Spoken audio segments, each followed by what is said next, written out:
Alright, so magandang araw. Ito na nga ang kaganapan ngayong November 30. Ayan.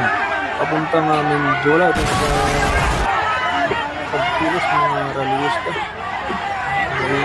Para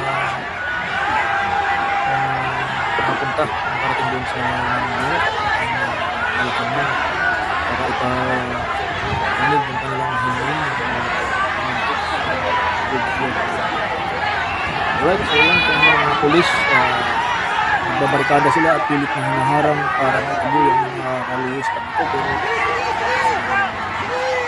matibay, matatag ang kanilang paninindigan kaya sila hindi umalis. Pagkat sila pilit na dumidiretso humahakbang hinausad paharap papuntang Mindoro. So, panahon.